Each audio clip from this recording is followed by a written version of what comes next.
Stand in the doorway, stand by, green light, go, go, go. What's up, scholars? It's your professor here, Enlightened Enlisted, and today we are going to be looking over some updates we can expect from Darkflow in the coming weeks. I have included the article to this news release down in the description should you want to read over it yourself. So parachutes are now coming to Enlisted, and finally, this is going to add an interesting new dynamic to the game. We are actually now going to have a reason to give our pilots perks and to rank them up. I, however, do not know how I feel about this addition. While on the surface it makes sense because you're finally going to be able to continue your fight and not have to take that death after you get shot up from an enemy fighter. But depending on the altitude requirements for the parachute to be effective, I can see where like a Ju-88 suicide bomber is going to be a nightmare for us. Regardless of how you feel about this additional feature, it does open a lot of doors for the developers to explore. One of those could be a parachute style entrance in the following levels or campaigns, such as like Market Garden or even the invasion of the island of Crete. I think it would be super cool to have like a Pathfinder or Paratrooper style squad, and kind of think of that in the same sense as you would the airhead respawns in Hell Let Loose. But for now, we will just have to settle on our pilots being able to jump out with their FG-42 in hand and go in and take in objectives behind enemy lines. Another addition is collateral damage being added to high-powered weapons. So if you are familiar with Call of Duty or any other first-person shooter, most of the time you can shoot through multiple enemies, killing them with a single bullet. Now this feature is going to be added to the anti-tank rifles, which basically makes sense because ballistically that round is very big and very fast. I would like to see this added to the bolt-action sniper rifles and only them, because I think if you add that to like say the Mosin, which shoots the 7.62 by 54R, you're going to have a slight unbalancing issue. Speaking of balance, I think that the Russians get the better half of this deal because the AT rifles are better suited for this feature that's being added. However, one AT rifle I want to call attention to is the Boys AT rifle for the British in Tunisia. I think it's going to become a slight meta for that campaign because those levels are suited for this AT rifle.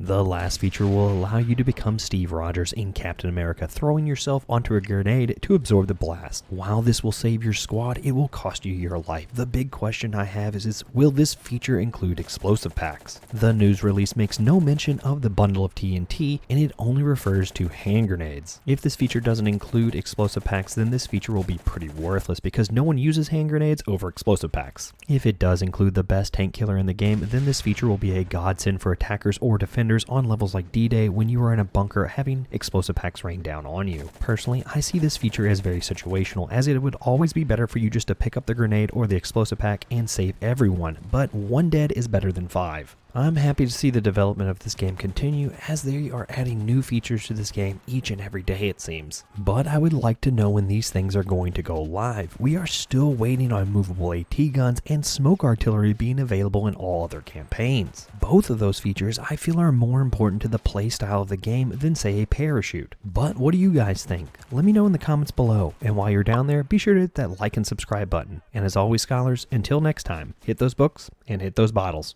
Cheers.